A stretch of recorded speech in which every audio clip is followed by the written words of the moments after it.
Hey, and now we'll have Mary McSweeney on bass and Mike Fawn on trombone provide us a musical performance. One, two, uh, uh. Vote Dizzy, vote Dizzy. Vote Dizzy, vote Dizzy. Vote Dizzy, vote Dizzy. Vote Dizzy, vote Dizzy. Vote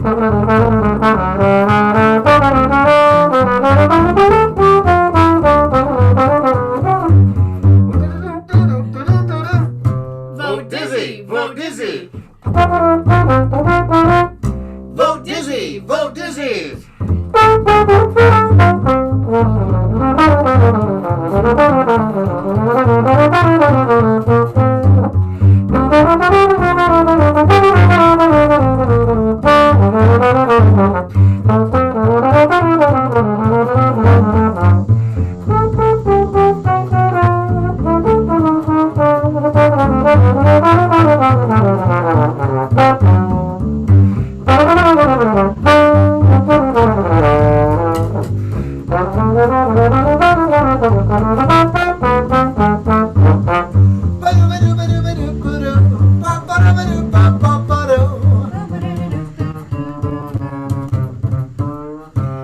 You know, my favorite club is Smalls in the Village, thank God, yeah. And I wish Diz was there, and Charlie Parker too. Whoa! Let's bring everybody back to the village. Everybody!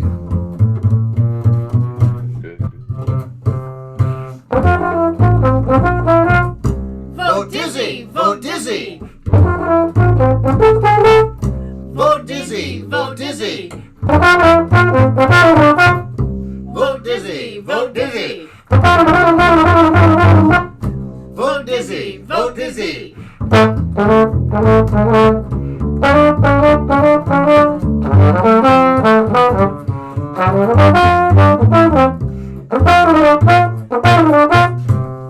Dizzy! Vote Dizzy! Vote Dizzy! Vote Dizzy! Right on. Thank you. Vote dizzy, but don't vote dizzy. Vote smartly. Anyway, hey, thank you, Mike, and hello everybody, and welcome to the 2020 William Sloane Coffin Jr. Peacemaker Award. Um, hey, look, like the vote and get a piece of the action. I'm Jim Anderson. I'm the president of Peace Action New York State, and I'm the national vice president of Peace Action. Um, I welcome you in for a splendid evening. There is much to be heard as we go along. You won't hear much of my voice. Probably this will be the most that you hear because what I would like to do at this time is introduce you to Viney Burroughs. Viney is a renowned actress and activist who has given over 6,000 performances both on and off Broadway, as well as television, radio, and film.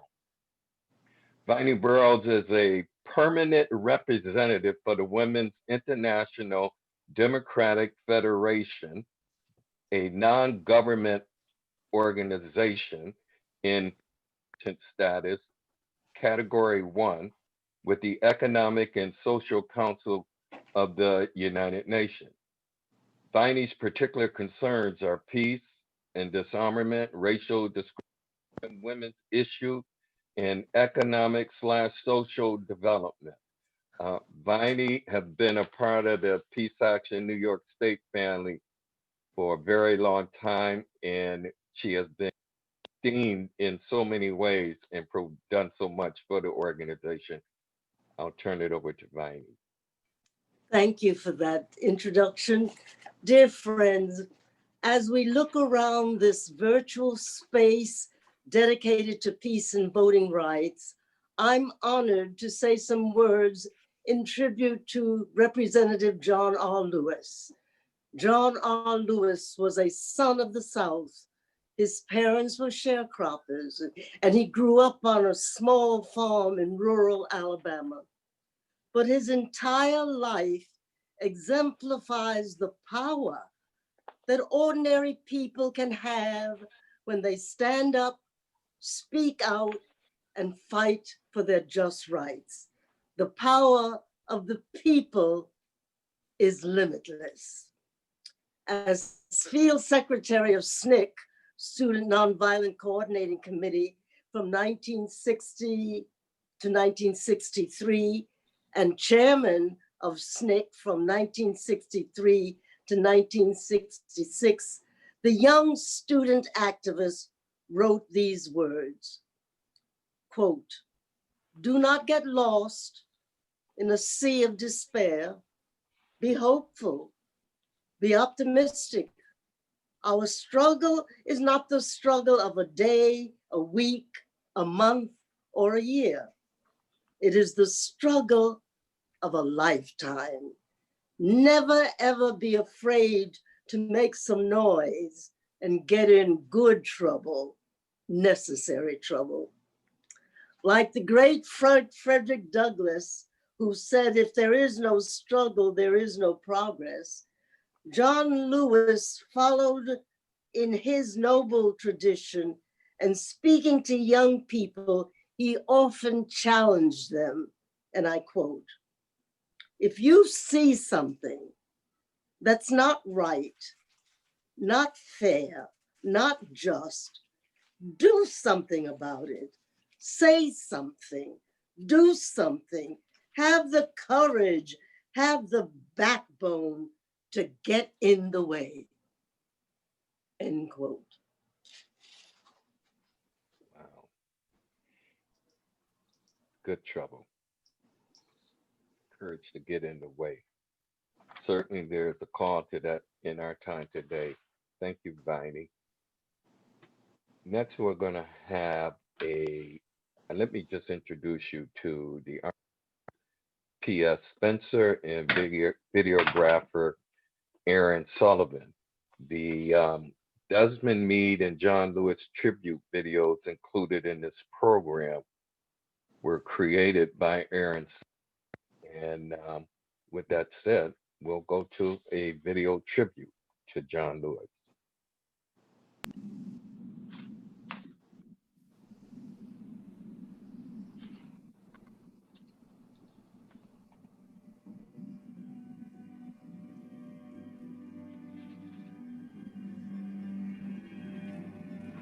Voting is a nonpartisan issue. Voter suppression is an issue all over the United States. Day 3, beginning about an hour ago. Let's go straight to the floor, where veteran Georgia Congressman and civil rights pioneer John Lewis is speaking.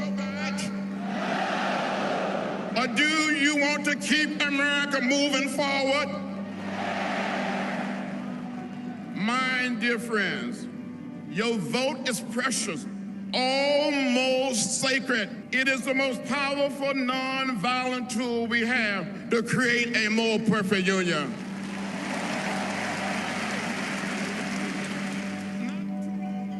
Freedom is not a state, he said. It's an act, he said. It is not some enchanted garden perched high on a distant plateau where we can finally sit down and rest. You have to not just dream about what could be. You have to get out and push, and you pull. And you preach. You have to have courage, he said. Raw courage. Wake up, America, wake up, or we cannot stop, and we will not and cannot be patient. Do not get lost in a sea of despair. Be hopeful. Be optimistic. Our struggle is not the struggle of a day, a week, a month, or a year. But it's a struggle of a lifetime, a mini lifetime, if that's what it takes to build a beloved community, the open society.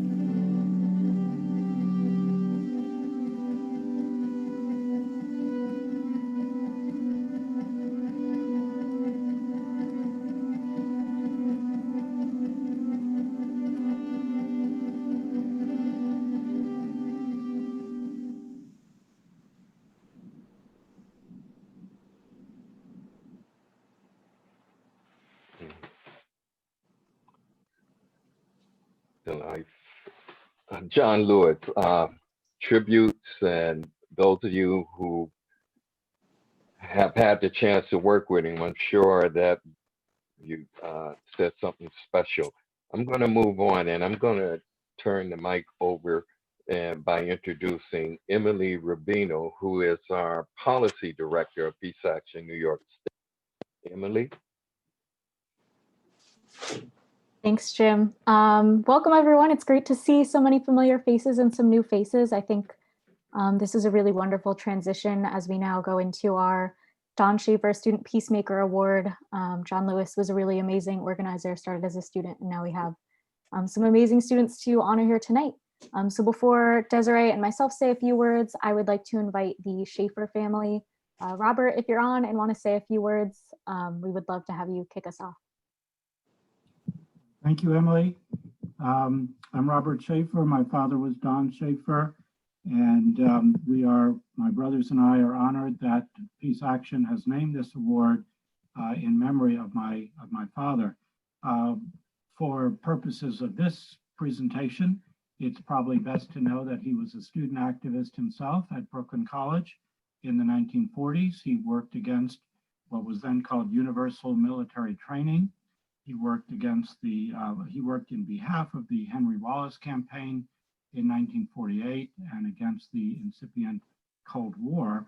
And I will add that my mother, Doris Schaefer, was also at Brooklyn College, involved in the same activities as him. And they were married just a week or two after graduation. My father went on to become active in National Committee for a Sane Nuclear Policy. By the 1980s, he was on the National Executive Council of the organization. And that was it was started in the 1950s. By the 80s, it was considered a kind of an old people's organization.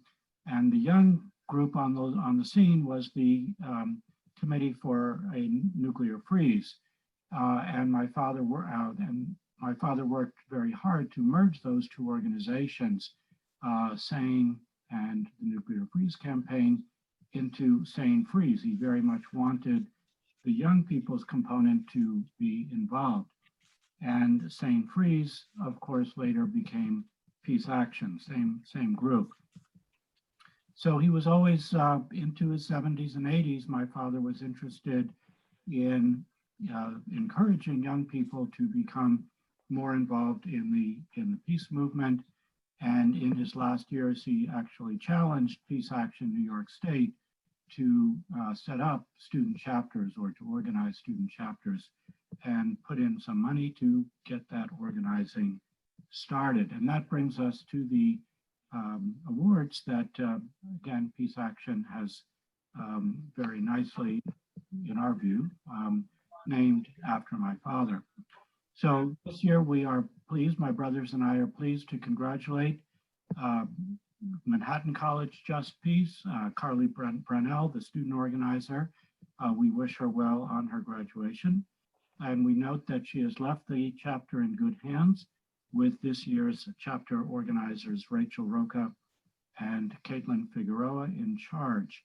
Looking over the accomplishments that the chapter has done in the last year or so, we are especially pleased to see the mix of attention to local, regional, national, and international issues and activism, from working with homeless shelters in the Bronx, their home, the peace tour of historic New York City locations relating to peace that chapter members were involved in. And as a historian myself, I was very pleased to read that the tour involved individual chapter members researching and presenting about the history of each site. And I believe I saw some photos from that peace tour earlier in the presentation, which were very, very nice to see. On national activism, we note that the participation in Peace Action's student peace conferences, and on the global level, the attendance in Paris for the International Campaign to Abolish Nuclear Weapons conferences, the Nobel Prize winning group. So a very wide mix and a very appropriate mix of activism at Manhattan College.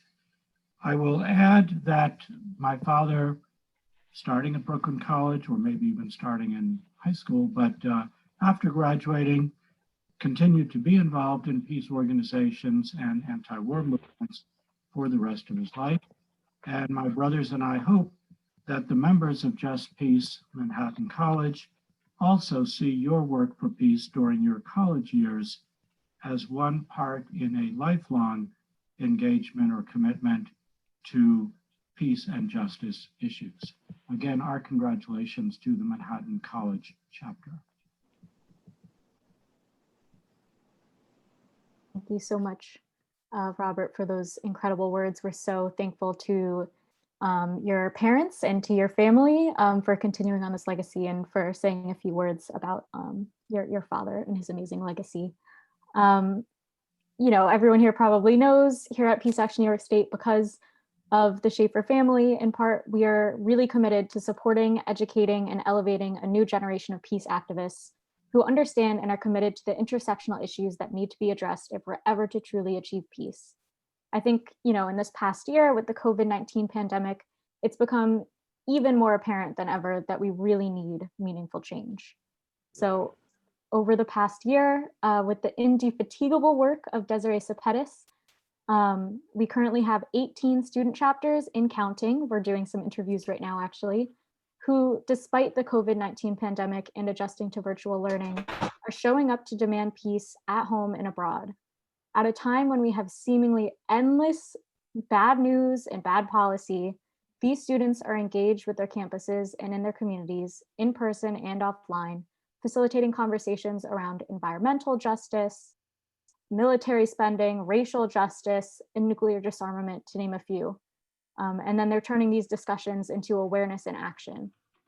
And a lot of this is because of the support of many of you on this call. We had a very hectic spring, as many of you, and we were able to pivot our student organizing program to be completely remote.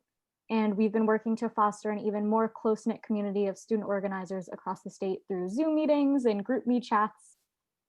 So we're really happy with how things are going. And normally this time of the year, we'd just be finishing up our Student Peace Conference. Almost 1 year to the day was last year's, which feels like a decade ago. But this year we're going to be having a series of virtual events throughout the semester, since we can't be gathering in person for obvious reasons. So yeah, I'm going to pass it over to Desiree now to talk a little bit more about Manhattan specifically, kind of build on Robert's praises. Yeah, so over the past year, I've been so humbled to work with such an incredible network of activists whose energy and commitment to peace is truly inspiring. I was immediately impressed by our Manhattan College chapter for their sustained campus activism, which has been going strong since 2014. In the past year, they have held their second annual peace tour, as Robert mentioned, visiting different sites in New York City and speaking about their significance to peace and justice. They have also hosted many creative discussions on campus, including ones on modern slavery, women of color in the 19th Amendment, and sex trafficking in the United States.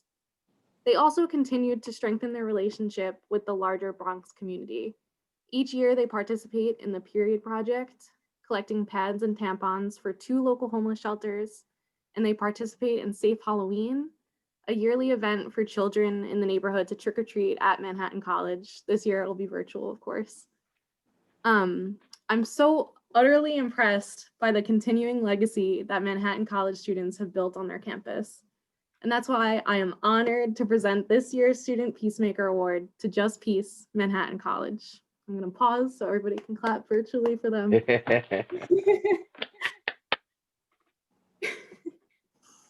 So we're actually so lucky to have both last year's student organizer of Just Peace and this year's co-organizers on with us tonight. So I'd like to invite Carly to say a few words. Hi, everyone. So I'm Carly. I just graduated, but I was the student organizer for Manhattan College last year. And I'm just so grateful to have been a part of Just Peace and to have been a part for all 4 years at Manhattan College, because I came in undecided and not really knowing what I wanted to do. And I had a lot of opinions and like passions, but I didn't really know anything about activism. And so they really kind of like turned me into an activist and helped me find my voice in a lot of ways. And yeah, I'm so grateful for Peace Action and Emily and Desiree kind of building that partnership and that connection to give us the like tools and education and training we needed to succeed, but also like letting us be creative and like have our own agency and like come up with like all these amazing events that worked really well within our school's context. And yeah, I'm really grateful for everyone they introduced me to, especially all the students from across the state, because it was really great to like brainstorm ideas with them and all the opportunities that you guys opened up for me. And yeah, I'm just like, my time in Just Peace is the thing that I'm the most proud of in my time at Manhattan College. And I'm, yeah, just so grateful and so proud of what we were able to accomplish. And I am so grateful for Emily and Desiree and the partnership they built with us. And I'm also so grateful that Kat and Rachel are here because they're the bright and shining future. And I'll turn it over to them, but also my family's here, so I want to say hi to them. And yeah, thank you so much. I'm so excited. Thank you, Carly.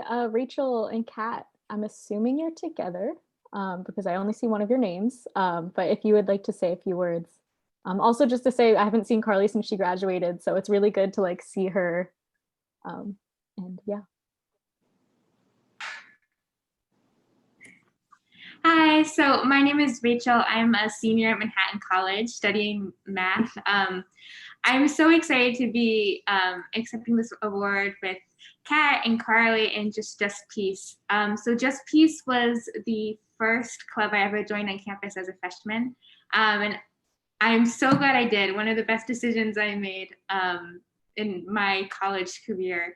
And I just have been involved in the e-board since my freshman year, and I'm just been blown away with all the support from previous e-boards, Carly's amazing presidency with Emily and Desiree, and so I'm so thrilled to be the co-president this year, and hopefully we will have a wonderful year, even with all the craziness going on. So I just can't thank everyone enough for the help and support and such a great environment to really push for these issues.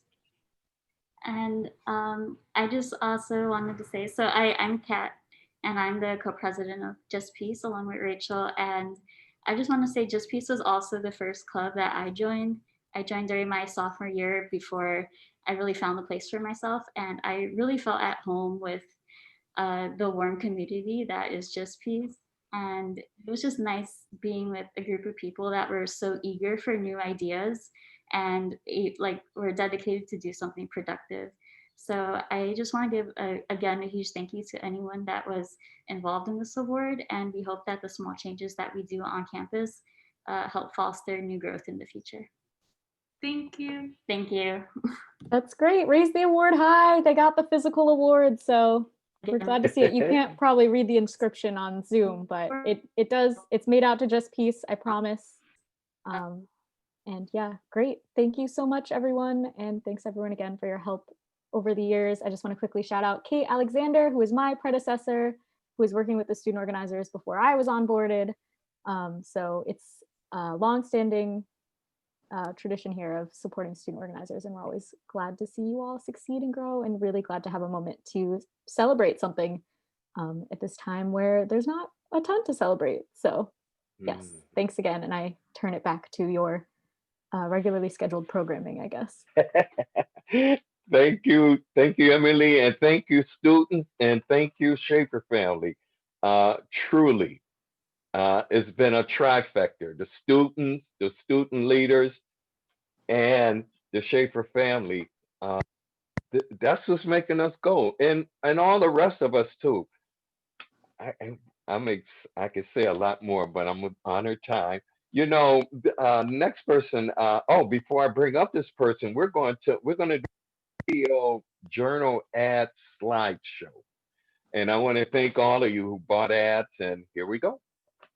Part 1.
Wow.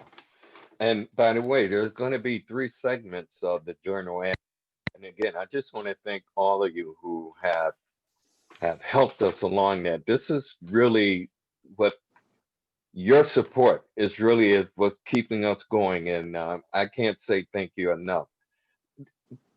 Before I tell you who I'm bringing up next, I'll let you, before I fill in the blank, you can kind of think about it. Because the person I want to talk about just a moment is the Director of Arms and Security Program at CIP and the co-director of the Center Sustainable Defense Task Force. He is the author of Prophets of War, Lockheed Martin, and the Making of the Military-Industrial Complex. He is quite a serious person in the work he does, because the work he does is quite serious. Mr. Hartung, William D. Hartung, or to many, Bill Hartung. Like I said, he does serious work and he tells serious comedy. So this is a historical moment for some of us who've never heard Bill. But with that said, I'm turning it over to Bill Hartung. Bill, for being with us. Thanks a lot, Jim. Before we start, I just got an emergency phone call, but I'll try to get rid of it. Yeah. Look, I'm starting a comedy routine here. So, okay, I got it. That was Donald Trump calling from Walter Reed. He wants to make sure I mention him in my remarks, which I wasn't going to do because, he's on his back and whatever, but I guess, he's the narcissist in chief. I got to listen to him. So needless to say, this is a little weird, doing stand-up on a Zoom call.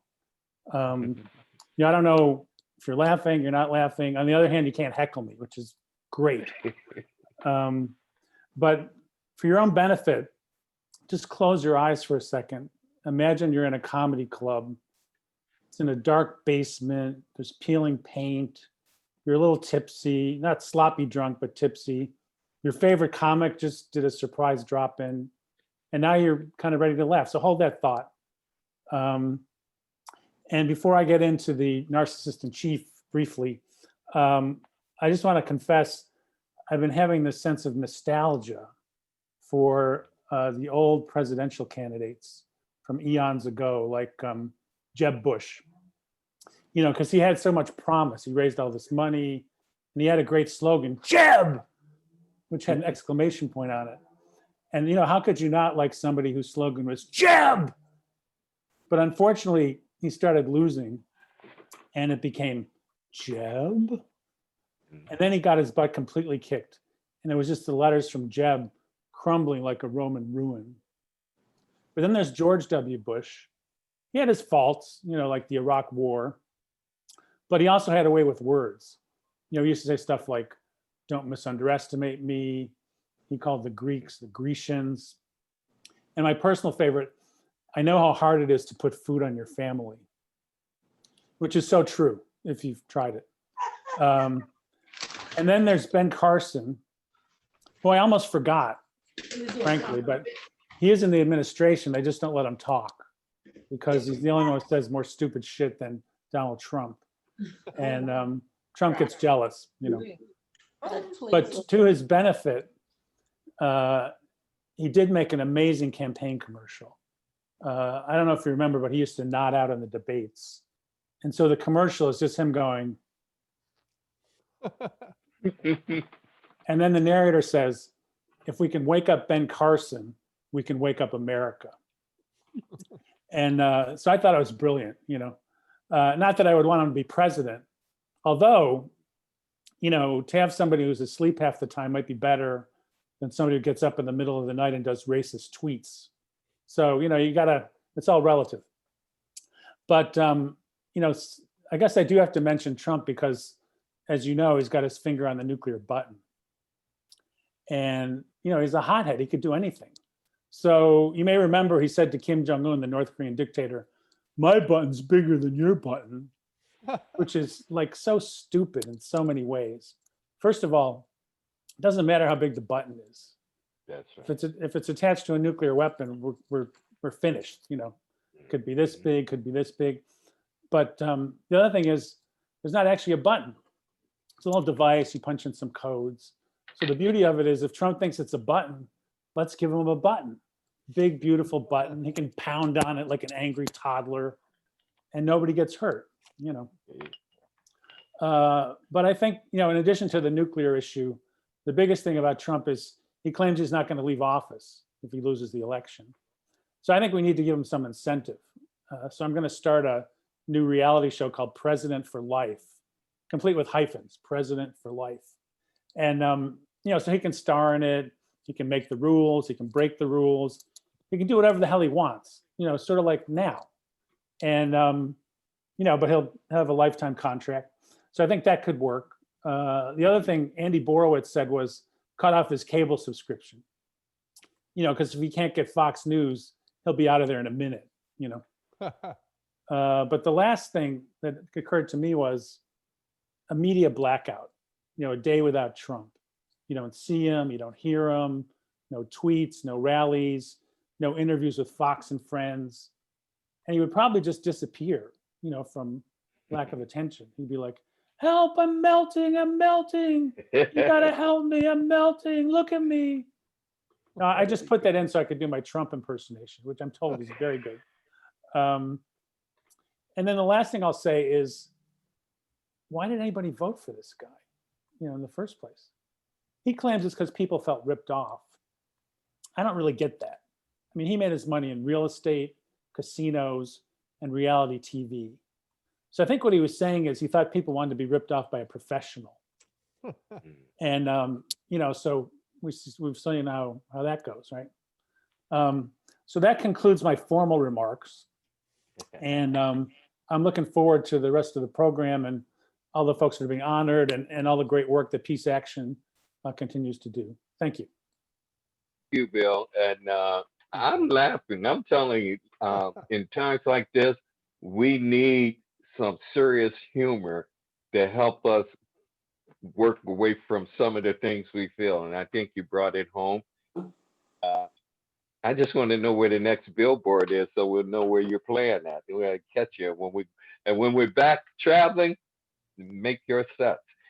Thanks again, Bill Hartung. We're gonna have now we're queuing up a video, and so we're gonna have a video tribute to Desmond Meade. And after that tribute, we will proceed.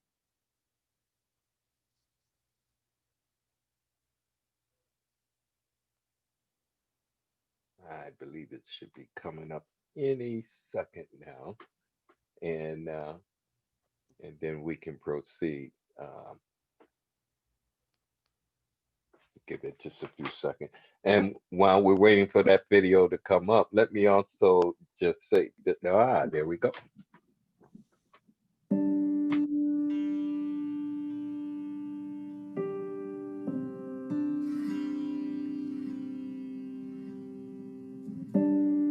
Princess Spencer, PS for short, is an illustrator and designer based in Brooklyn, New York.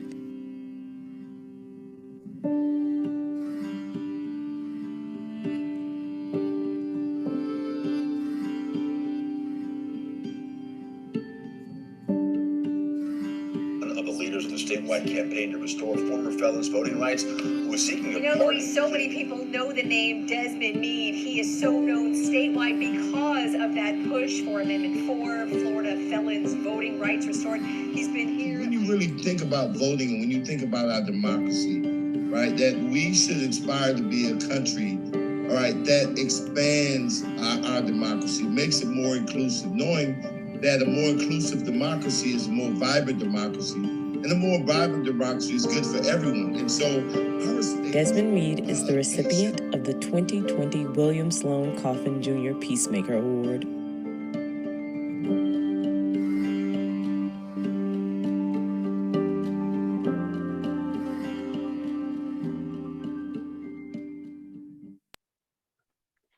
Okay.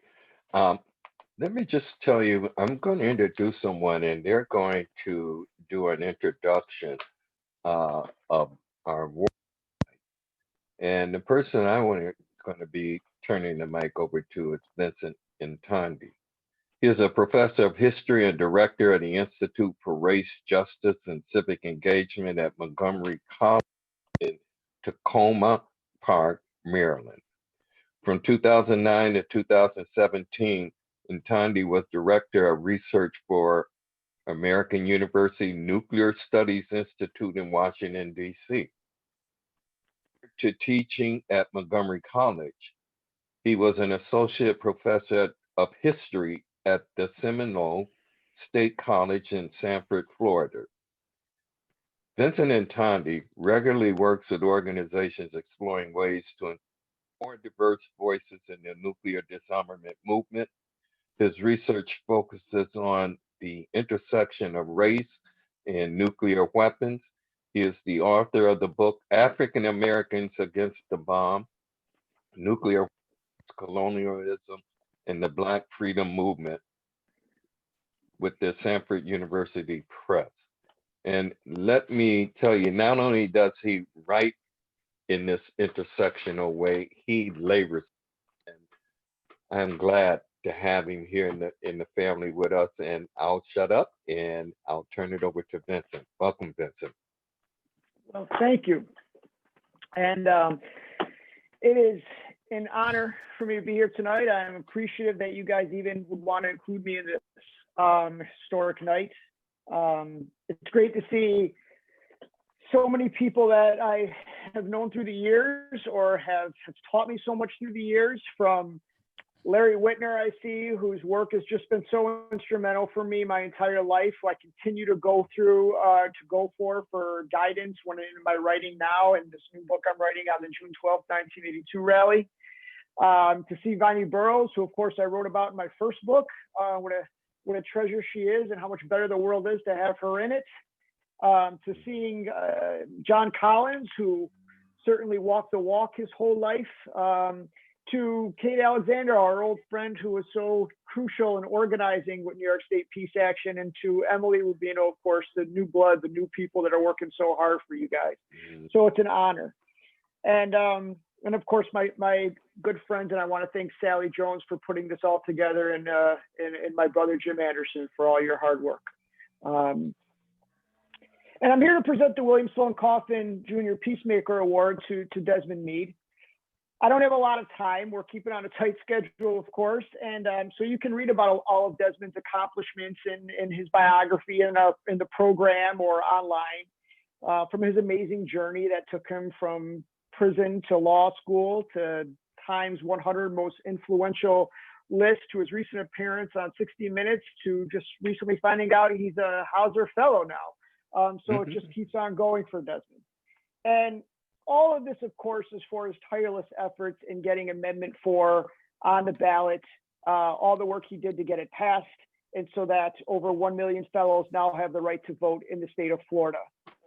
But his fight, of course, continues, as we all know. Now he is rallying the country to help eliminate the poll tax that the governor of Florida has now put on these new voters.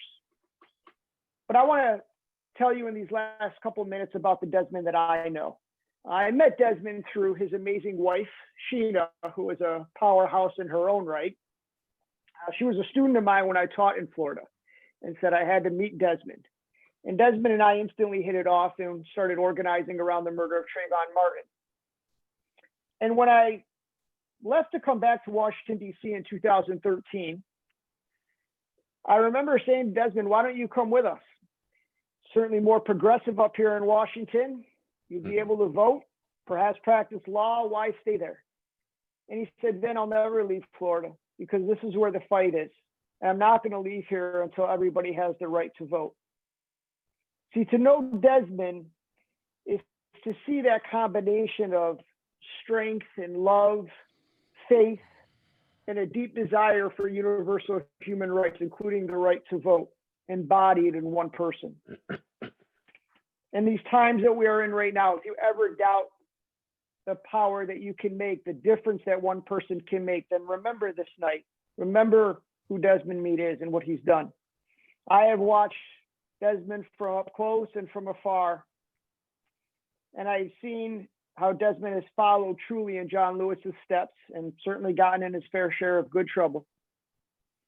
So it is my honor on the behalf of the Peace Action New York State to present the William Sloane Coffin Jr. Peacemaker Award to a lawyer, a freedom fighter, a father, a husband, and my dear friend, Desmond Meade.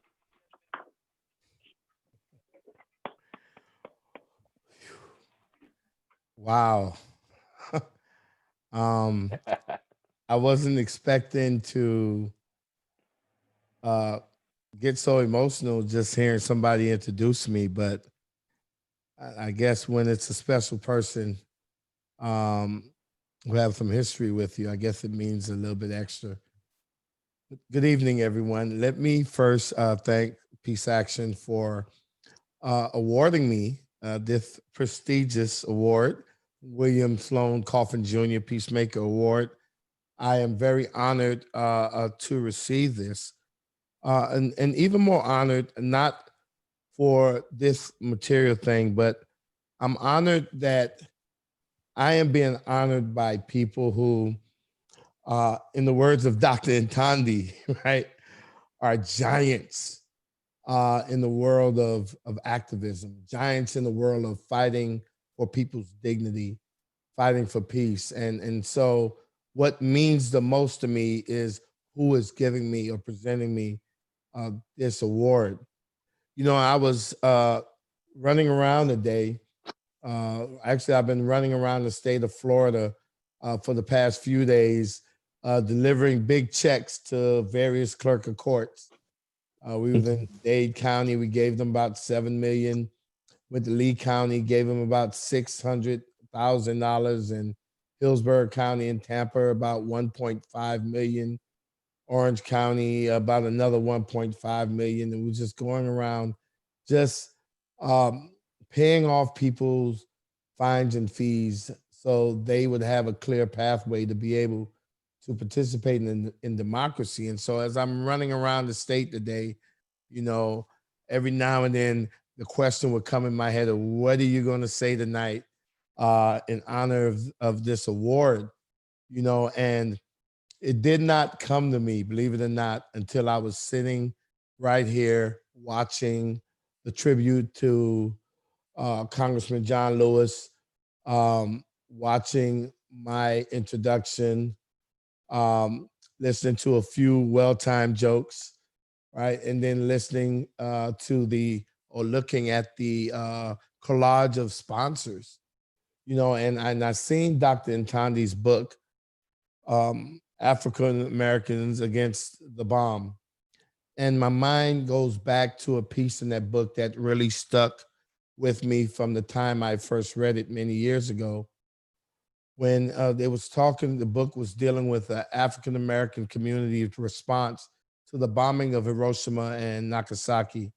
And there was one key piece in there that stuck with me, and it was about how the United States engaged in a very serious and targeted propaganda operation in the effort to dehumanize the Japanese people, to desensitize the American people to the Japanese, so that when they do drop that bomb and obliterate cities full of people, innocent people, that there wouldn't be a huge moral outrage.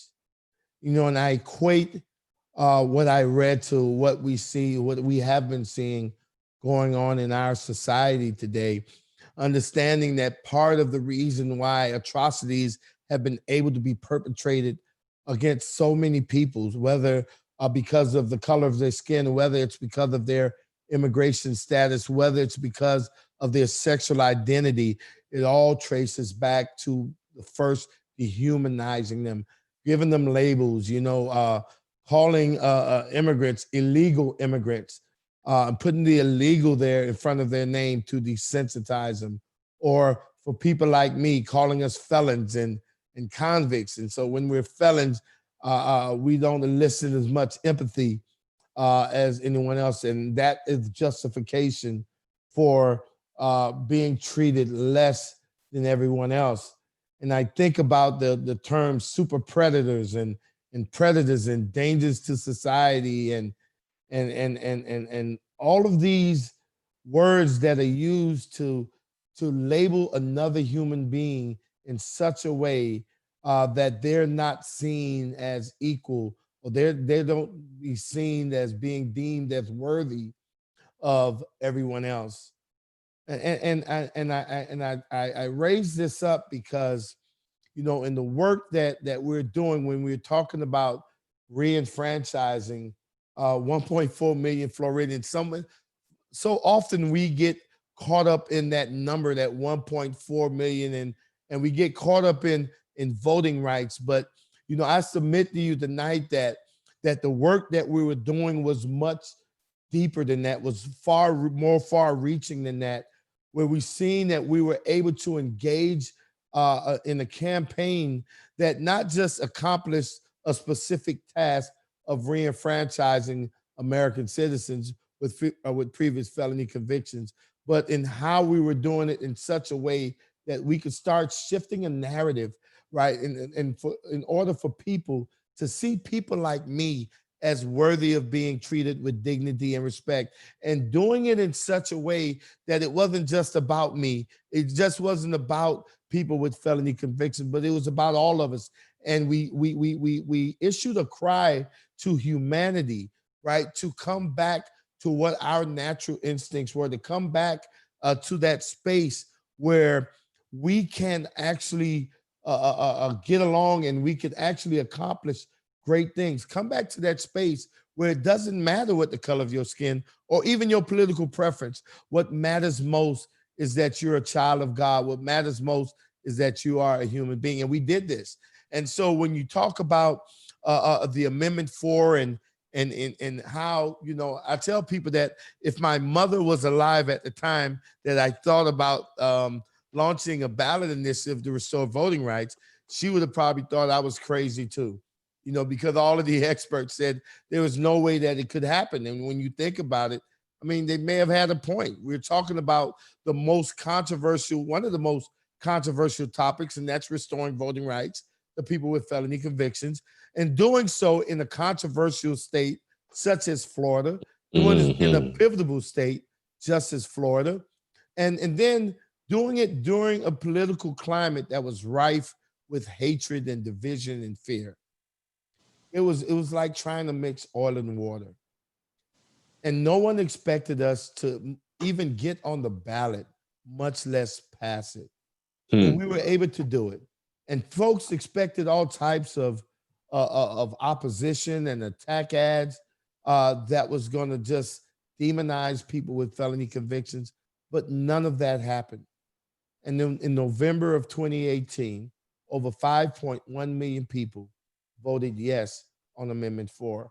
And I tell people that it was very significant because that's a million more people that voted for our initiative than for anyone that was running for governor, right? And we know that at least 1 million people who voted yes on Amendment 4 also voted for our current governor, who happens to be a Republican, which shows a broad cross-section of support for second chances.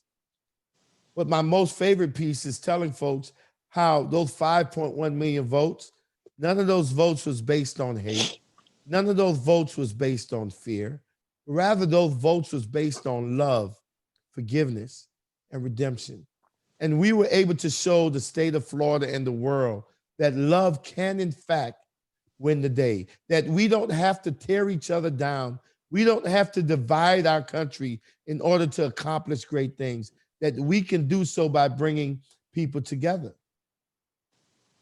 You know, I always like to equate our campaign and even the work that we're doing now with just analogies of how we react as a country, how we react as a community in the aftermath of a hurricane. How we can see that gentleman, that African-American man in Houston that was rescuing people who were flooded out of their homes, and he stopped to pick up a white man and let the white man go back to get his Confederate flag. How that African-American man was able to see beyond the racist history of that flag, see beyond the color of that skin, and was able to connect with that person's humanity. how in the aftermath of hurricanes and tornadoes that we come to our neighbors' help.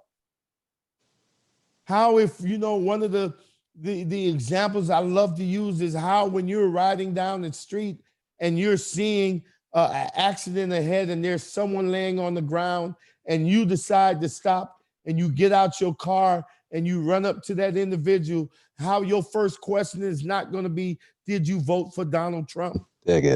Your first question is not going to be how much money you make or what your immigration status or sexual identity. How your first question is going to be, are you okay or how can I help? And I really do believe that as a country, as a community, that we don't need to wait till after natural disasters, and we don't need to wait until we come across an accident scene to get in that sacred space where we're honoring each other's humanity and treating people with dignity and respect. And I believe that that is the foundation for peace. I believe that that is the foundation for progress. I believe that that is the foundation to move our country, this world, to a much better place. And even in spite of, after passing Amendment 4, the attacks by the Florida legislature to create these obstacles and these requirements to pay financial obligations before a person is able to register to vote, we still did not even approach that as something that was too negative, right? We took those obstacles and we turned them into opportunities. We took the setbacks and turned them into opportunities to step up. And we've seen that in spite of what the state of Florida has been doing to hold democracy hostage, they're failing every single day. We're winning every single day. We've had over 88,000 people across this country that have stepped up and said, we will not let this happen on our watch. And we've raised over $25 million and have paid out over $25 million. So people wouldn't have to be forced to choose between putting food on their kids' plate or voting. That people, American citizens, would not be forced to choose between paying their rent or mortgage or voting. But most importantly, we are rising up to create a situation where people can experience what I experienced just last month when I voted for the very first time in over 30 years. Approaching the polling location, channeling the spirits of my ancestors who were hung and burned and bitten by dogs and sprayed with fire hoses, just so I can have that opportunity to cast a vote. The spirit of my fellow returning citizens, all 774,000 of them who could not have that experience because of financial barriers. I channeled all of that spirits with me as I walked into the polling location. And when I stepped inside, I realized that I was standing on sacred ground. That what I was getting ready to engage in was a sacred act. And as I walked into that voting booth and I started to select my candidates, I realized the sacredness of being able to vote. That it was a sacredness that took my ability to vote and made it transcend partisan politics, made it transcend racial anxieties and biases. And it took me to this very simple place, this simple place that says something so simple yet powerful. It says that I am. It says that I exist and that my voice matters and I am a citizen of this country. It says I am. And I think about this young lady who just a few weeks ago, as we was getting ready to register, we found out that her doctor gave her 6 months to live. 6 months. As we was registering her and she started crying and my canvassers started crying right along with her. And she was telling us how for over 24 years she'd been trying to register to vote. She'd been wanting to vote for over 24 years, but she didn't think she would ever get that opportunity because of her felony conviction, because of her drug addiction. But yet here she was filling out a voter registration form. And as she was signing her name at the bottom of the voter registration form, she looked up and she asked our canvassers, please, please pray that God will allow me to live long enough to cast a ballot. And here we are, this woman who was given 6 months to live, and her dying wish was not to go to Disney World. It wasn't to see a celebrity. It wasn't to visit an exotic place, but rather her dying wish was to get to experience what I experienced that day, to get to feel what it's like to be an American citizen, to be able to cast a ballot and know that your voice matters and counts. That's all she wanted. And a couple weeks later, I reached out to try to connect with her because I wanted her to share her story with a reporter. And sadly, I found out that after she registered, her health took a turn for the worse, and family had to rush her to hospice. And 4 days later, she died. She died without getting to experience the one thing she yearned the most for.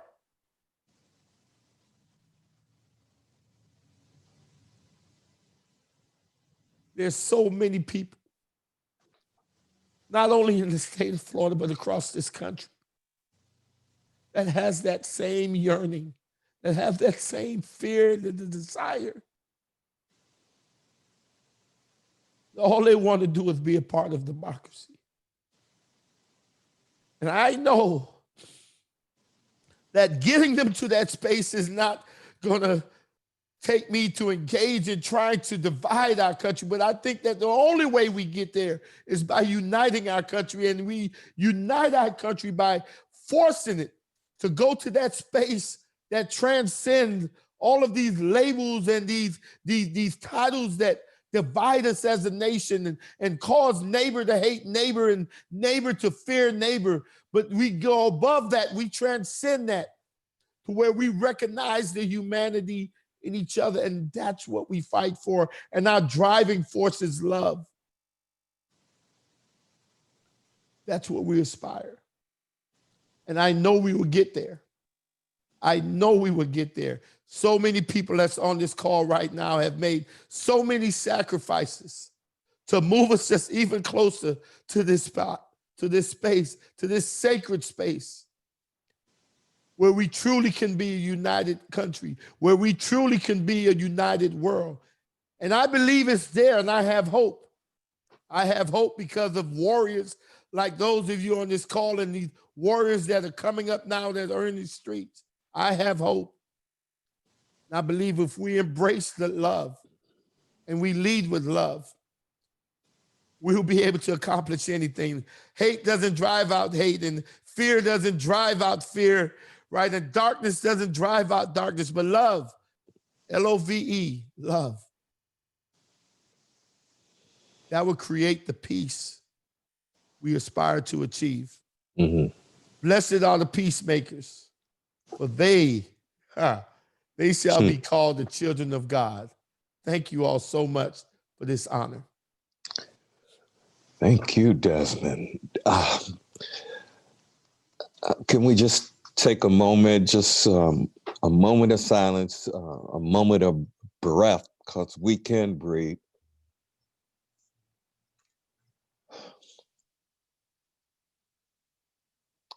I think now we need to do the presentation of the award. And I'm not sure, Desmond, if they gotten it, if someone there with you or however, but at this point, we want to do the presentation.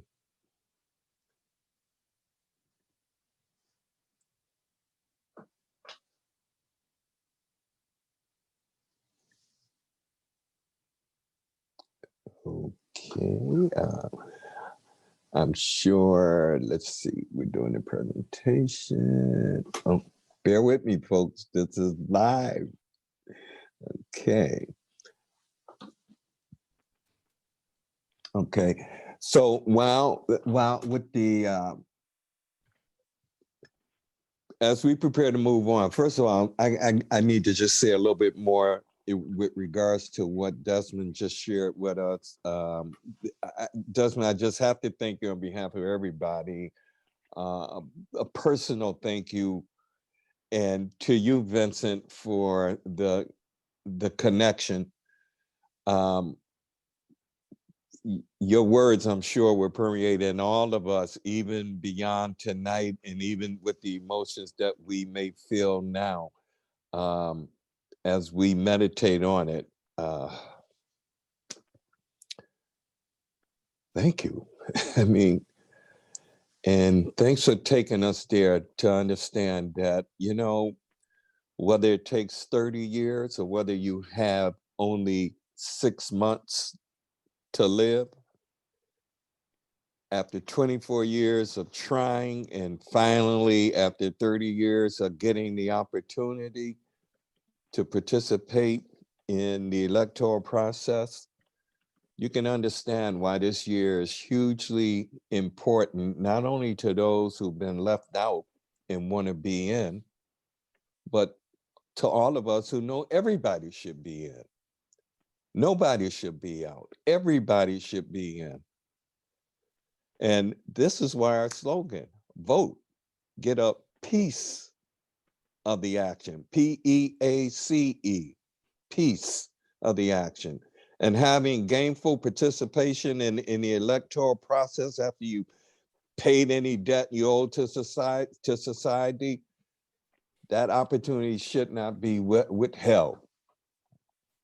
And where we know it is being withheld, the rest of us has to be like Desmond. See something, say something. And then you say something, be about organizing something. That's what peace action is about. The slogan is, peace demands action. Desmond is a prime example of what action looks like and what it can do. Thank you, Desmond Meade.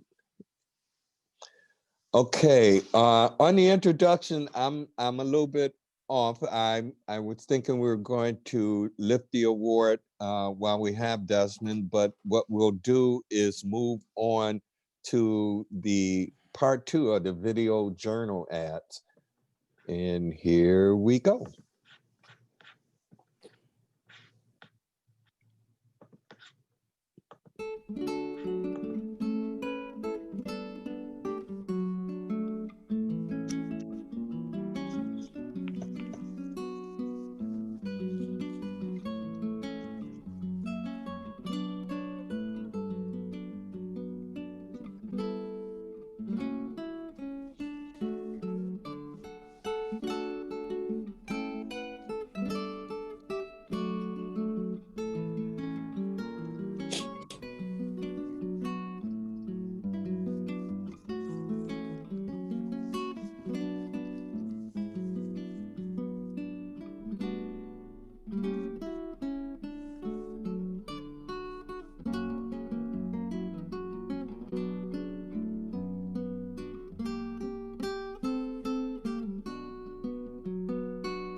Wow.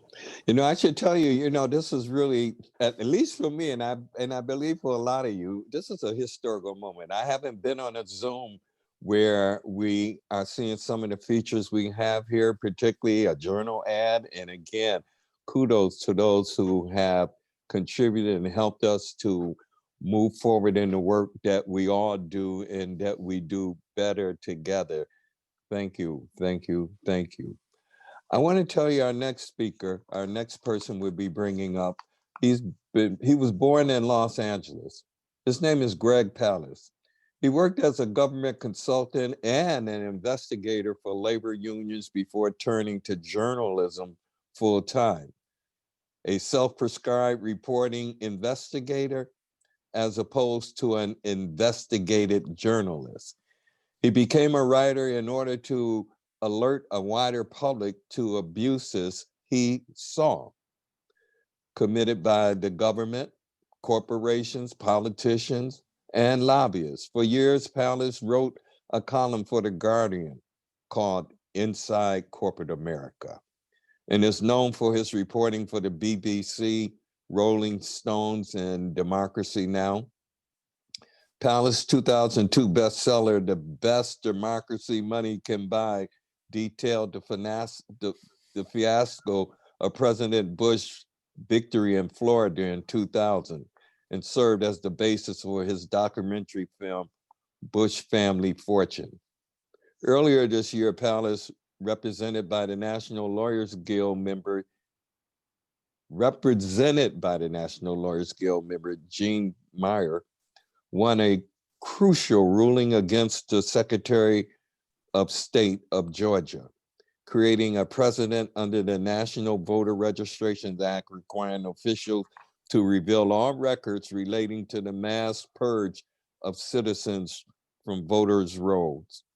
And this month, the ACLU released the Palace Investigative Fund report, which identified by name 198,000 voters wrongly removed from the rolls, the first of several reports on several states. Palace's new book, How Trump Stole 2020, The Hunt for America's Vanished Voters, was released in July, and you can find out more at gregpalace.com. With that said, let me turn the mic over to Greg. Welcome, Greg. Thank you. I'm so glad to be here with you. And I should say William Sloane Coffin, when I was a kid and trying to keep out of Vietnam, of course, he was a great, great hero of mine. And of course, the host to Martin Luther King and other great, great people at the church. Thank you so much for having me. I want to talk to you about something simple.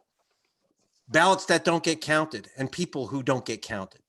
It began, we just had, and the wonderful Desmond Meade's presentation about allowing ex-cons to vote in Florida, the last state with this Ku Klux Klan law saying you lose your vote forever. But I want to take you back to 2000 because I looked at this issue. I found out that when George Bush supposedly won by 537 votes, and that's what won the presidency in Florida.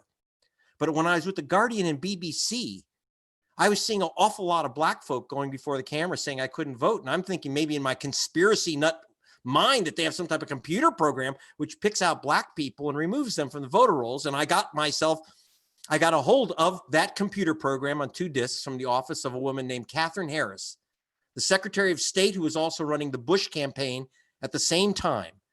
And just before the election, they had removed more than 58,000 voters, overwhelmingly African-American voters, on the grounds that they were ex-cons who were still on the voter rolls, but couldn't vote. They were blocked from voting, including Willie Steen, a Gulf War veteran, worked at a hospital. Thing about Willie Steen didn't have a record. I checked. He never even had a parking ticket. And in fact, of the 58,000 people that they identified as ex-cons who couldn't vote, exactly zero were ex-cons who couldn't vote. Now, I believe with Desmond, absolutely. We're not Saudi Arabia. You shouldn't lose your Red China. You don't lose your citizenship for once you've served your time. That's ridiculous. But here, understand that when you are going after so-called ex-cons, those lists are filled with a lot of people who've been convicted who are guilty of nothing but voting while black, like Willie Steen, almost everyone. And I wasn't guessing about race because in the Florida voter rolls at the time, it said BLA next to their names for black. We're not guessing. And that was the beginning because Florida was the first state to computerize its voter rolls, allowing them to purge, that is eliminate, cancel, wipe out the voting ability of hundreds of thousands of people at a crack, like boom. Now, back in 2018, I was in Georgia at a polling station in Atlanta. And there was an old woman who had left distraught. Her niece was in tears. She was 92 years old. She was going to vote for the 50th year voting at the same polling station since her cousin, Martin Luther King, was murdered in 1968, that year. This is Martin Luther King's cousin. What happened?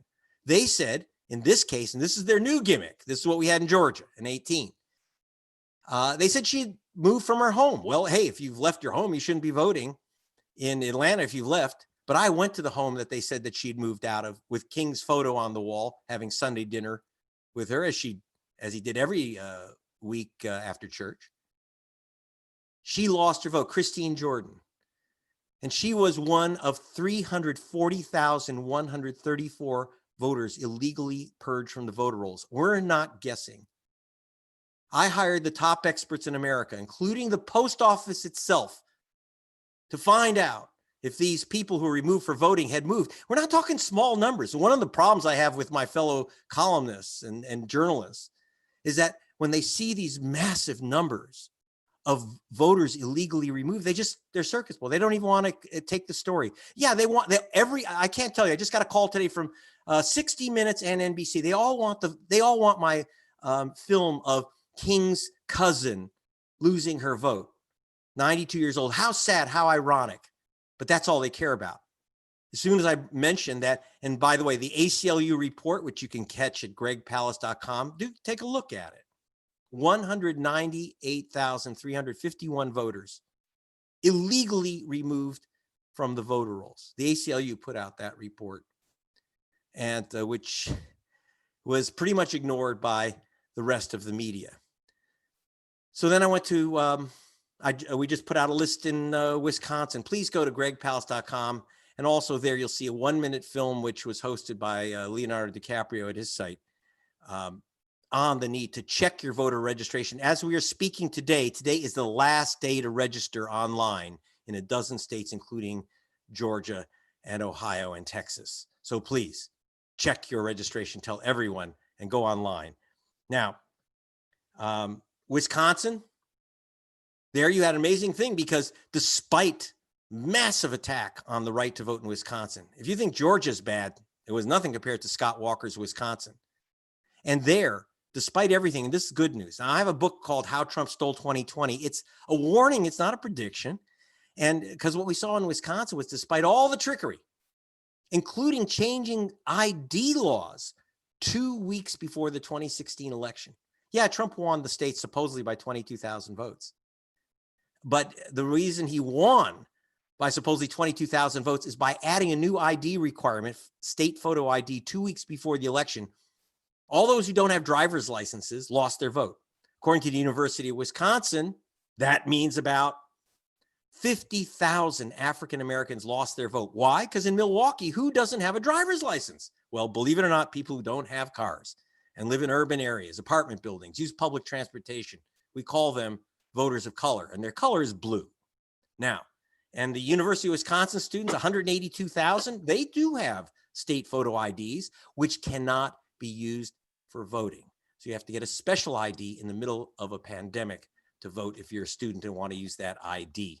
So we've got this endless problem. So we did a report analyzing the threatened purge of another 129,000 voters. Take a look at our report for Black Voters Matter, also at gregpalast.com. So, and there we have a right-wing group suing the state. Now, what's happened here is that despite all the Jim Crow tactics used in Wisconsin, we had Scott Walker was thrown out on his keister. Despite everything, the voters would not put up with it. So you can overcome the steal. They can't steal all the votes all the time. It's not the spare time, but you can't win with 51% of the vote. So we've issued a report showing that they said people moved. They're trying to get the state, which is now the executives in control, is controlled by Democrats. So the Democrats, the Democrat government's refusing. And the Board of Elections is refusing to remove these voters. Why? Well, they actually do cite my list. They say this list is phony. They said Sequana Taylor. They used the same trick as in Georgia. Sequana Taylor moved from Milwaukee. She can't vote there. So I talked to Sequana Taylor. You go see our 7-minute film in Milwaukee with Saquana Taylor. And I confronted her. How come you're voting in Milwaukee if you don't live there? What's that? She said, well, no, I do live in Milwaukee. I said, prove it. She says, well, because you're outside the county building. She said, well, look on the wall. She's a Milwaukee County supervisor. But again, she was attempting to vote while Black. That's what her crime was. Now, at the Palace Investigative Fund, and thank you, Jeannie Meyer and others from the National Lawyers Guild for helping out with the legal matters we had. We had to sue Brian Kemp, the Purgeon General of Georgia, to get the real information about his racist purge systems. But you can go on to gregpals.com and read those stories. But I want to again emphasize today, I really wanted to get online with you for the simple reason that it is the last day for important key states to register to vote. Check your vote online. That is, go to vote.org or Save My Vote 2020. Check your registration. Tell everyone to check their registration. Register online. And if you are thinking of requesting a mail-in ballot, of course, don't. They don't get counted, especially if you're a voter of color. I'm going to be blunt with you. Just because Agent Orange says that voting by mail can lead to fraud. No, it doesn't lead to fraud. We're not going to get 1 billion or 1 million ballots from Venezuela. What we are, though, going to get is what is typical of mail-in voting. According to MIT, 22% of all mail-in ballots never get counted. And half of those because people don't receive their ballots on time. If you haven't requested your mail-in ballot by now, don't. You won't get it. Don't encourage anyone to attempt to get a mail-in ballot. Don't be disenfranchised by the mail-in vote. 22% of all ballots are rejected. And whose ballots? Again, according to MIT, if you're African-American, Hispanic, you're 300% more likely to see your mail-in ballot rejected or junked. 100,000 ballots lost to postage due, 141,000. This is 16 when there wasn't a great deal of mail-in voting. 141,000 ballots challenged for missing signature or wrong signature. Someone challenged it. So we're going to have all these Boogaloo boys and these Proud Boys. Don't worry about the intimidation lines. I don't know of any voter that will be intimidated by these schmucks in their Hawaiian shirts. What we have to worry about is that they'll be inside, as Donald Trump has suggested, that they will be inside challenging every mail-in vote. I saw them do this in Florida in 2000. I saw them do this in Michigan in 2016. So please, the mail-in ballot is Jim Crow in the postal box. Don't give in to the hype. So I want you to save your vote. I want you to save your registration. Get out the word. Go to gregpals.com and pass around that 1 minute film that Mr. DiCaprio has on his website. I can't thank you enough, and what an honor to even be on the same Zoom call with great people like Desmond Meade. Thank you so much.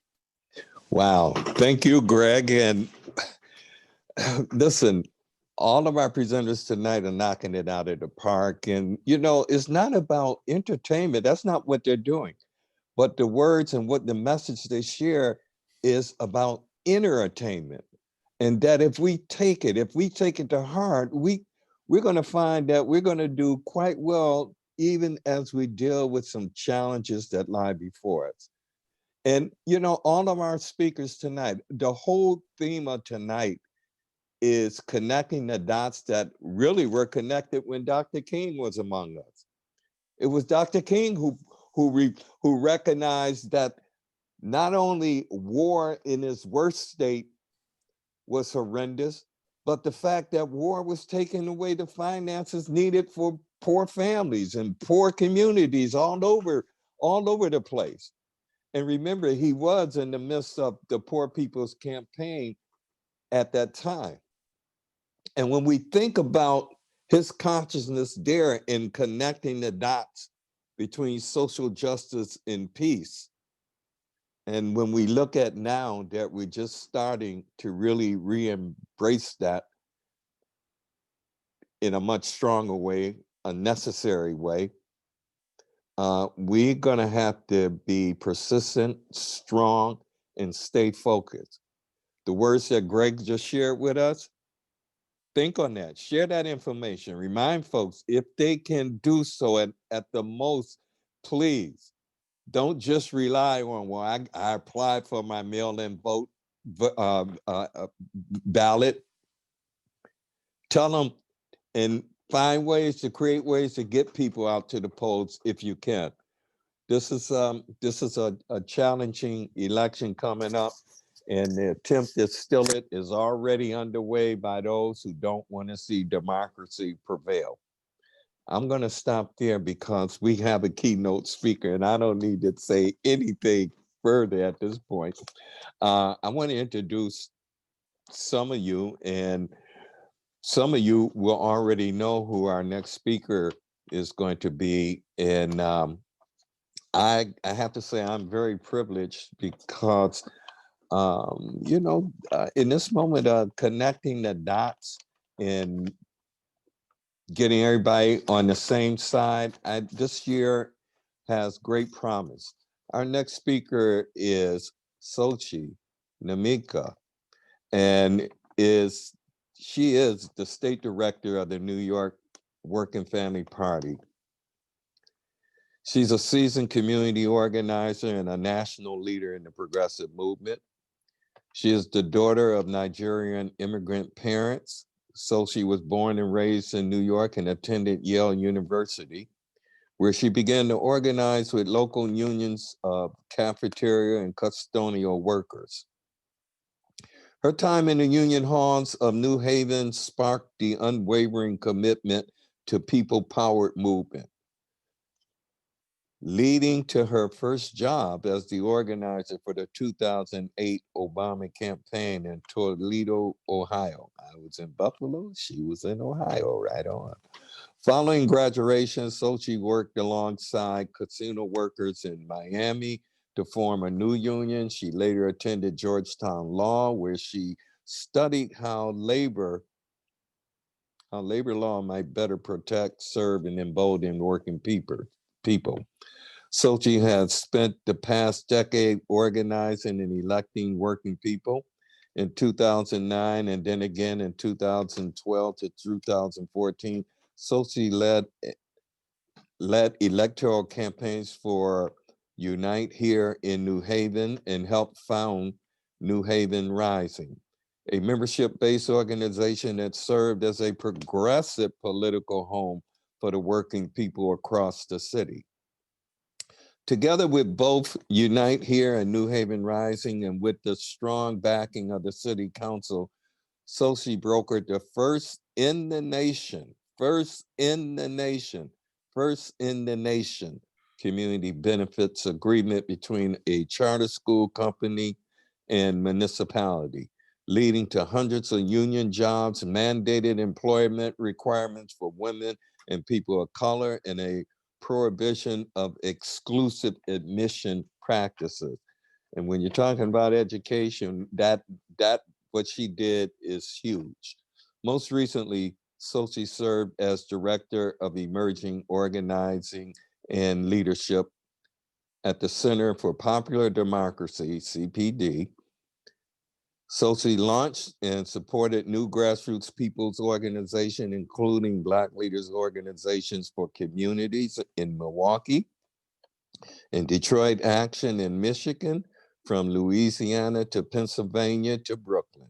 She mentored and coached new leaders, particularly young people, women, and people of color, as they cultivated memberships, built power, and transformed their community.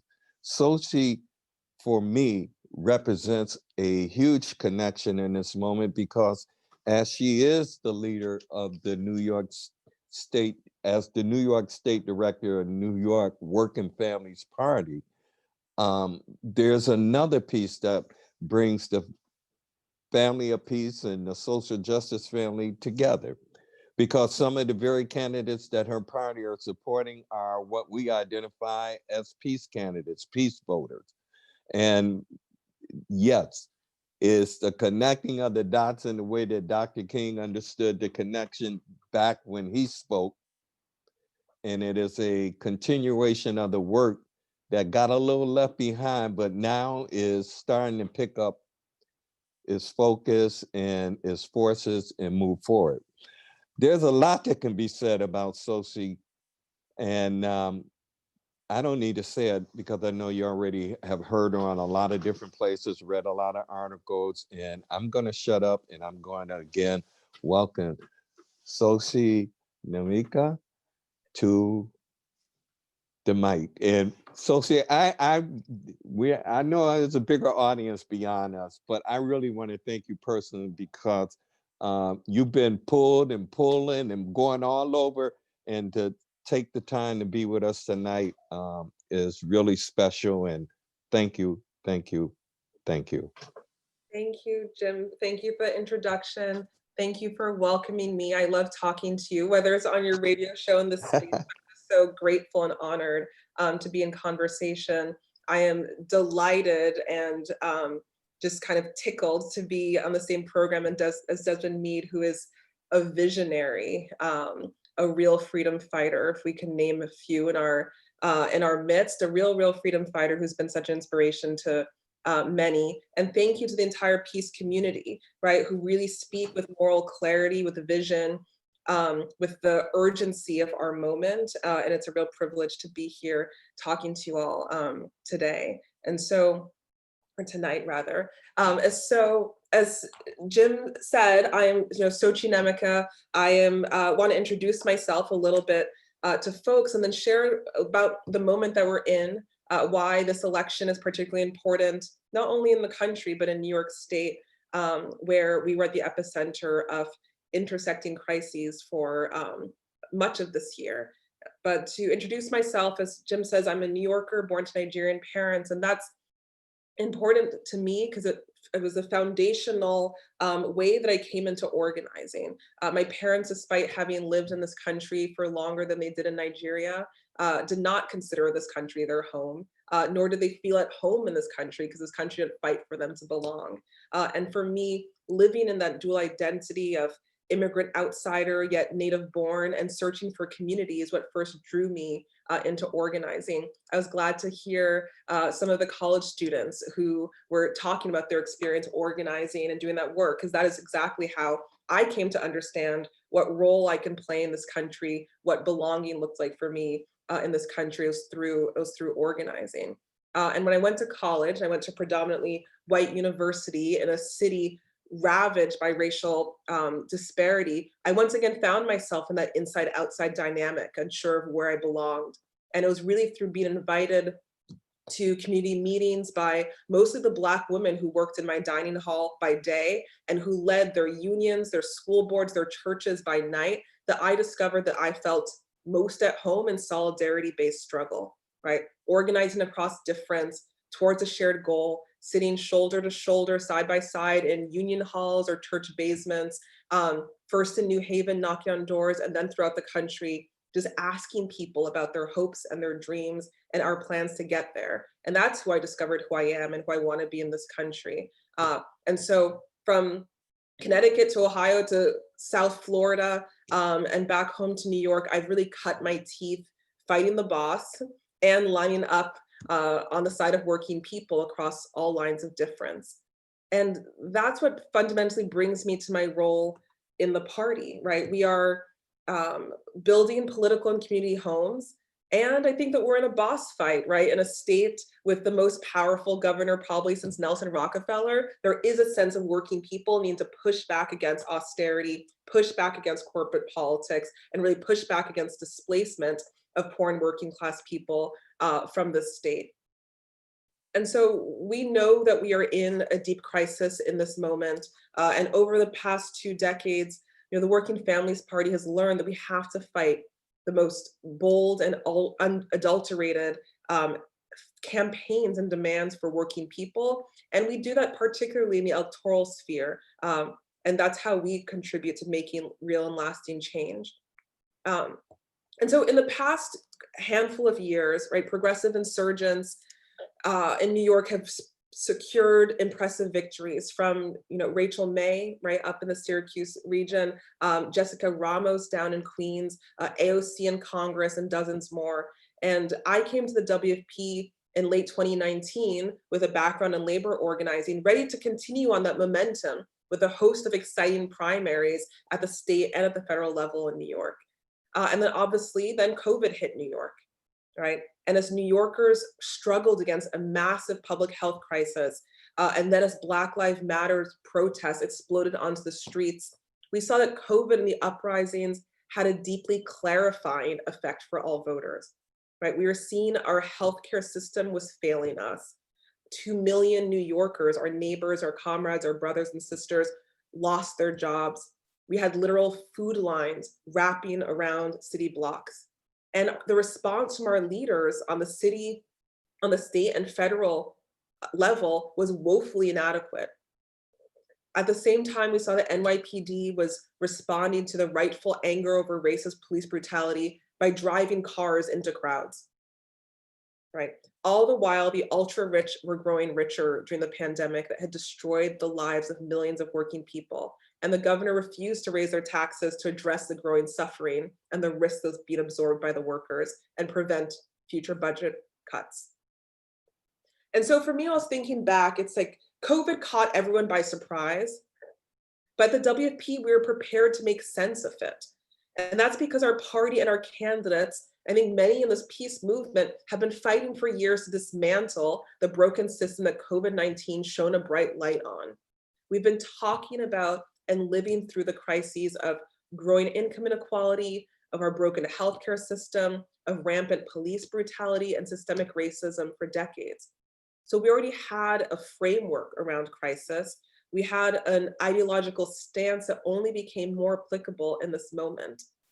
And so our candidates, right, many of them are peace candidates who ran in competitive primaries in June, were able to speak to this moment and were able to speak to the scale of the solution it demands, both accurately and honestly. Jamal Bowman, who's actually congressman-elect in my district here, right, a public school principal in the Bronx, had been talking about income inequality, had been talking about disenfranchisement and racist policing and how it affects his students and his families in the Bronx for years. Mondaire Jones, a little bit further north, who grew up in Section 8 housing and on food stamps, knew firsthand what it felt to grow up in a family that couldn't always make rent or afford to put food on the table. So voters did not need to translate for Jamal or Mondaire when they were speaking to them. They understood these crises because they had been living with them and they'd been fighting to avert them since long before COVID and the BLM protests were brought onto the front page. And the fact that Jamal and Mondaire could be elected is really a testament to what we've been talking about, the symbiotic relationship between organizing and voting. Because we know that when we take the time to cultivate relationships based in power in working class, Black, brown communities that have been sidelined, marginalized, taken for granted, then we can actually move towards building the mass movement that we need to transform our futures. And if we don't match that everyday organizing with the savvy and strong electoral campaigns, then we start limiting the tools that we have at our disposal to actually translate our vision into policy and lived experience for our neighbors and our friends. So in this moment, as Donald Trump and the GOP and corporate interests are working overtime across the country to limit the vote, especially in communities of color, we need to double down on our winning strategy. And it's work that I'm so honored to talk about. It's work like Desmond's work with the Florida Rights Restoration Coalition that really drives that truth home. Millions of Americans are incarcerated, were incarcerated, or love someone who've been trapped by the carceral system.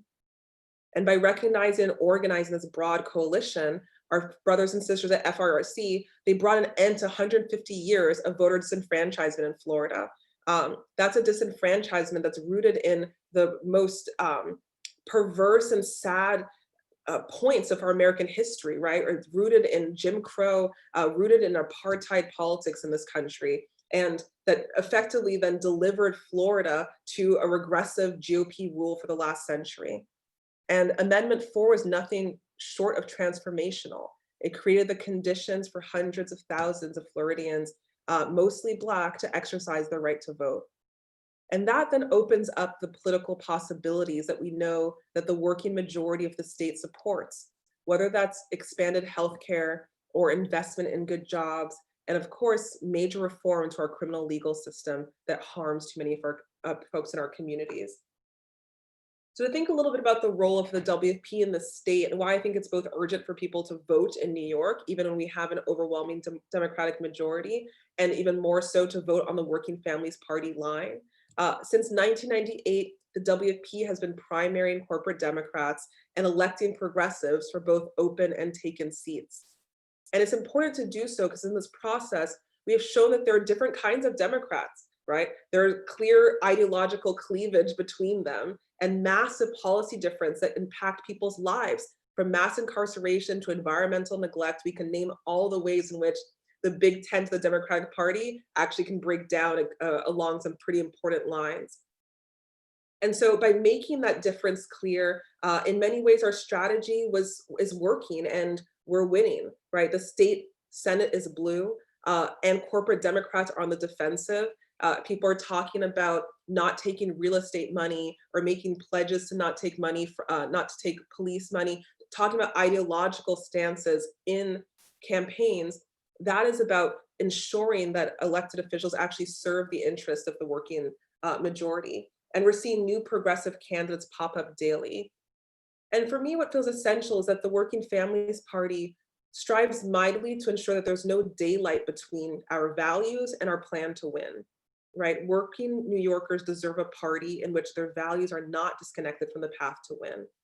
So while maybe the Democratic establishment will talk about championing racial equality or universal health care, yet exercise a strategy that appeals to moderate voters or that relies on corporate donations, we are not trying to have this disconnect between who we want to center in our politics and how we get to a winning agenda.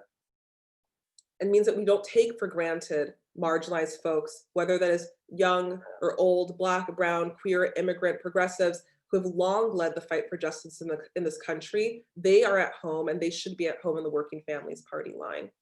And so we're both urging you about the responsibility to vote and also voting on the Working Families Party line in this year, where people get to vote their values. As peace activists, we talk about voting our values, right? We give candidates the stamp of approval based on our filter, our understanding of their values, their politics. The WFP line also provides a way to add a values lens in a two-party system that doesn't often allow people to have real choice in the voting booth. And it also sends a message nationally that New York will not accept a return to status quo. We've been saying that Joe Biden is a door, not a destination. Right, we know that we need to build a progressive movement to hold his and his administration's feet to the fire to ensure that we can deliver what we need: decarceral justice, a Green New Deal, a rejection of imperial politics, Medicare for all. That is what our movement needs to ensure that we're holding this new administration accountable to, even as we vote as a united front to defeat Donald Trump. And so to return a little bit to the critical work I've learned from watching Desmond and his colleagues in Florida, we know that Americans across all lines of difference have been doing the work to secure the right to vote for centuries. But our work is not close to being done. There are still millions of disenfranchised people across this country, whether because of a broken immigration system, whether because of incarceration, or even we're seeing in New York State a crumbling voter access infrastructure. And so for those of us who can vote safely, who can vote securely, vote early, I encourage folks to do, we absolutely must do it this year. And we know that we cannot stop at voting.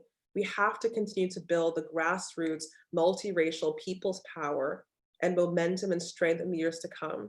And we know that if we stay course, right, if we stay the course, if we double down on transformational change, right, and reject incremental adjustments, if we keep running bold progressive candidates and champions and reject status quo short-termist candidates, if we run campaigns that are actually rooted in a plan to win that's connected to our values, then we could build the coalition to back these candidates.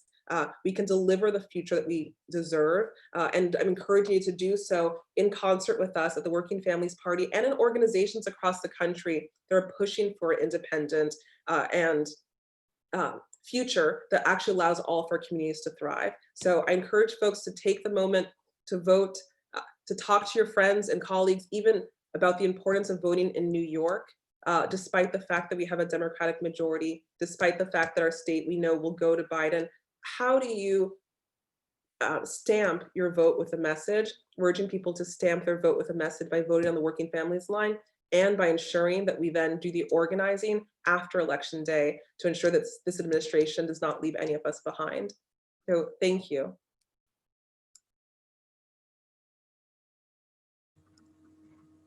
Thank you, Sophie. Wow. This is such a great moment because, folks, what we have is those who are the strategic thinking, the kind of values that we care about, and the plan to move us to where we want to get. That's what the Working Family Party is doing in New York. And under the leadership of Sochi, I want to do like one would say on the train, come on, get on board. This is a great moment. All through this evening so far, we talked about what it means to be a captive who's free and who can get online to help free others. You heard Desmond. We talked about what it means to be part of the family of peace, and peace is more than the absence of war. To do the kind of work that both Greg Pallas has been doing, Bill Hartog, the kind of writing that Desmond and Tandy does, the kind of spoken word and performance that all of our artists have presented us with tonight, and particularly Viney, who is like the dean in terms of when we look at age-wise and being out doing things. This makes this night very special. And when we look at our students, our student awardees, and not only they, the whole team of students that are part of Peace Action, look, if you're in any city where they're at, you need to check them out.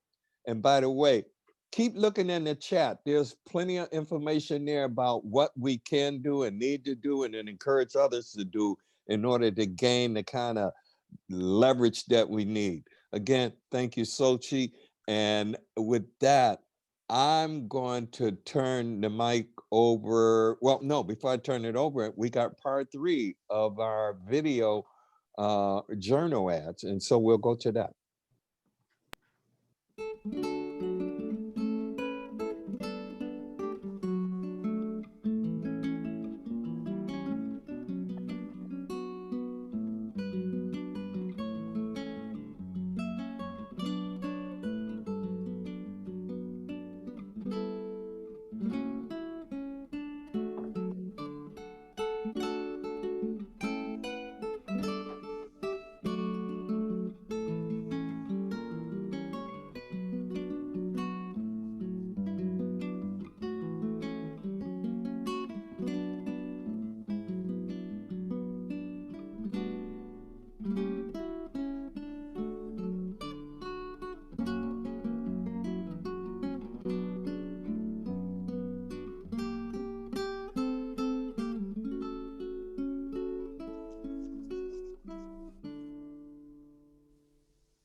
All right.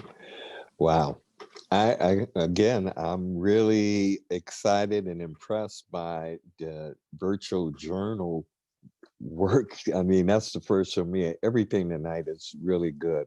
I'm going to shut my mouth and I'm going to introduce, or I don't even have to introduce you. Most folks will probably already know her. And if you don't, you're about to. She's just radiant in so many ways, and she is not shy about speaking to us and sharing what we need to hear.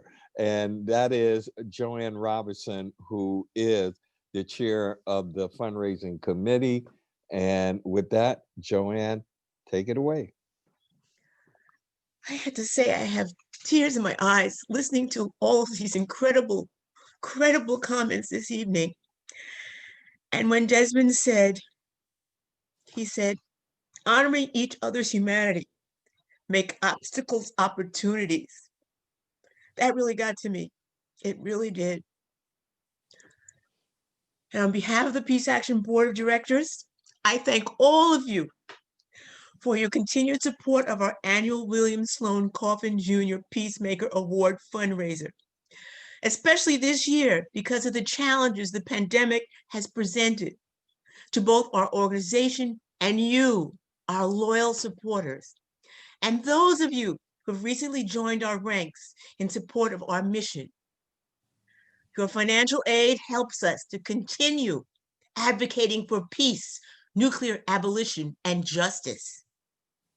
And most important, in supporting and growing our college chapters. In spite of the challenges of COVID, they managed to organize through virtual programs and webinars with youth throughout the nation and abroad. I heard them from Africa, from Asia, from South America, when Emily put that together, that wonderful program. Mm-hmm. They even lobbied our government. These young people are our future, and we carry on the legacy we leave behind. This evening's program and its success would not have been produced without the commitment of our fundraising committee, Carol Abrams, superstar Ashley Crowther, superstar Aziz Dakan. I thought I'd get Sochi's name mixed up. I got Aziz's name. Mary Geisman, Sally Jones, a superstar. Carly Perkins, Roberta Robinson Frazier, Emily Rubino, another star. Sylvia Rodriguez Case, a star. And Desiree Sepsis, who works with the students. Did you not like that invitation you got? Special thanks for creativity and design to staff member Crowley Crothers for our invitation and virtual journal this evening. Thank you to Viney Burrows, 2020 Obie Award-winning actress and activist, for Viney's stirring words, her presentation of Congressman Jonas Lewis's prose, and her technical assistant, her daughter Sojourner, and behind the curtains. Desmond Meade, you are incredible. You are truly the man we see on the Times 100 best. You're the best. We thank you for accepting the Peacemaker Award and your phenomenal accomplishments as a voter rights advocate to millions who now have voice in our continued struggle for voter rights. They vote. Thank you, Professor Ntandi, a former PANAS board member, for introducing us to Desmond Meade when we were selecting a candidate for the William Sloane Coffin Jr. Peacemaker Award. You were there. Thank you, Sochi Namika, I hope I got it right, for gracing us with your presence, your youth, because I'm an old lady, but you are so knowledgeable and so poignant, your remarks. Thank you. And the Schaefer family, thanks to the Schaefer family, who through the years have supported the college chapters and believed this was an avenue to building peace through the eyes of the youth and future generations. Rachel Roca, Caitlin Figueroa, and Carly Simon, Manhattan College chapter representatives. Bill Hartung, read all your books, see you making presentations that are so intellectual, but boy, we never knew you were such a comedian. You're wonderful for giving us comedic relief this evening. Thank you, Greg Palast, for all of your statistics. A journalist, truly an investigative reporter. Those people in Fox should learn from you, not just Fox, everybody, ABC, for investigative journalism. P.S. Spencer, live illustrator of John Lewis and Desmond Meade. This was a unique concept for us, brought to life by videographer Aaron Sullivan. What incredible likenesses of both men Lewis and Meade. Incredible, just beautiful. And thanks for the incredible background music by Margaret McSweeney and Mike Vaughn. We hope you have been inspired by Desmond this evening. Tomorrow is the official launching of his book, Let My People Vote, My Battle to Restore the Civil Rights of Returning Citizens. How could you not want to buy that book? There's a special form from Panis this evening to this evening's guest via email, and will allow you to purchase the book, and the proceeds will be shared by both Panis and Desmond Meade. Look for the email, don't forget. Voting rights, now it's your turn. It's your turn. This wonderful audience. This is one of the most crucial elections in our history. We urge you to encourage your friends, relatives, and colleagues to vote in the November 3rd election. Vote early. New York starts October 24th. You heard all the things that Greg Powell told you about voting. You heard all the instructions and things that Sochi gave you, all the information.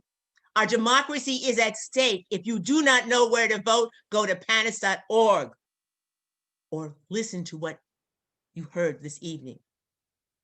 Thank all of you for your generosity and your participating in this evening. The formal presentation has ended. However, we invite you, if you want to stay with us, share your comments. We'd love to hear them. Go out, get your friends, your colleagues, your boyfriend, your girlfriends, tell them to vote. Democracy is at stake November 6th. Get out and vote. Thank you very much. Come join us.